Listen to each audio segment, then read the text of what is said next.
Welcome back. In this video, I'll be looking at 11.7 integrating using partial fractions. 11.7 represents chapter 11, section 7 of the Pearson A-Level Maths Pure Maths Year 2 textbook. Now, before we have a look at this exam style question, I would like to recap Year 2 Pure Chapter 1 partial fractions representation. The first fraction, it does not have any repeated factor in the denominator, therefore this fraction can be represented in this form. Second fraction has a repeated factor in the denominator. This fraction can be represented in this form.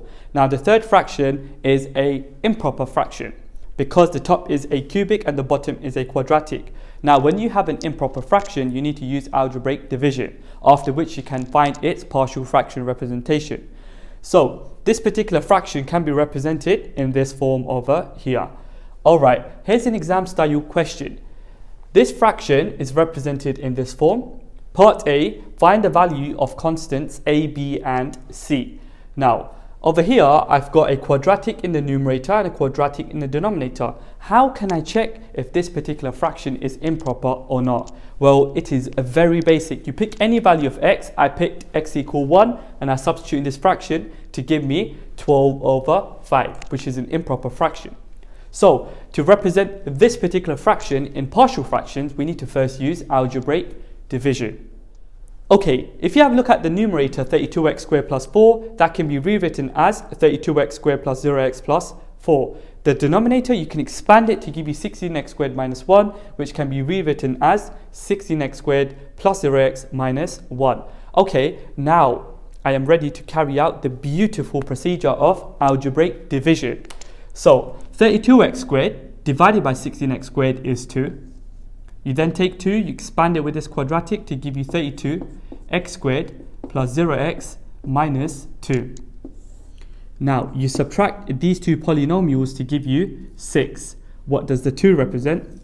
Well, it is called the quotient. What does the 6 represent? Well, the 6 is called the remainder.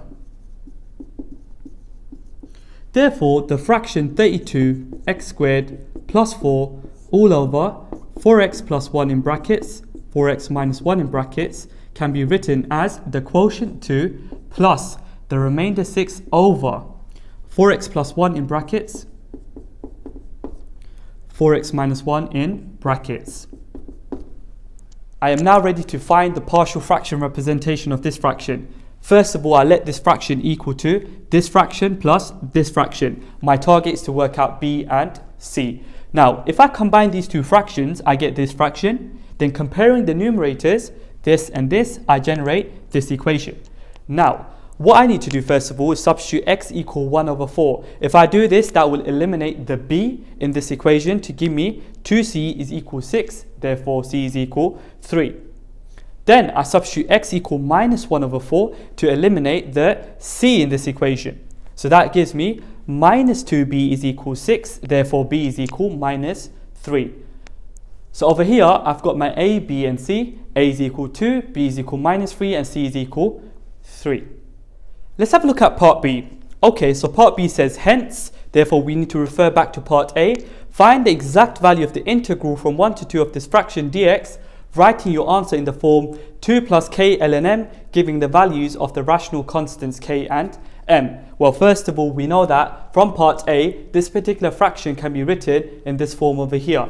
Hence, I can rewrite this integral in the following form. The integral from 1 to 2 of 2 minus 3 over 4x plus 1 plus 3 over 4x minus 1 in brackets dx. We can now integrate. So if I integrate the first term, I get 2x minus 3 multiplied by 1 over the coefficient of x, which is 4, ln modulus 4x plus 1, plus 3 multiplied by 1 over the coefficient of x over here, which is 4, ln modulus 4x minus 1. Okay, then I stick in my limits from 1 to 2. Okay, so I'm going to simplify what I have inside my square brackets. So I can write 2x minus 3 over 4 ln in modulus 4x plus 1 plus 3 over 4 ln in modulus 4x minus 1. Limits 1 to 2. The next step is to substitute the limit 2. Take away, you substitute the limit 1.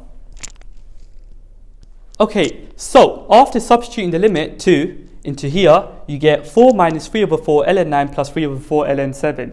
Take away, you substitute the limit 1 into here, you get 2 minus 3 over 4 ln 5 plus 3 over 4 ln 3. Now the next step was to rearrange and factorize.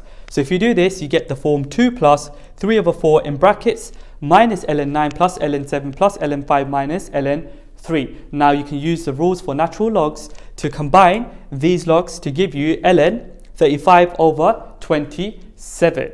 So the final answer is 2 plus 3 over 4 ln 35 over 27. Now you need to write down the values of the rational constants k and m. In this particular case, k is equal 3 over 4. And m is equal 35 over 27. And that there completes the question. If you found this video useful, please don't forget to subscribe.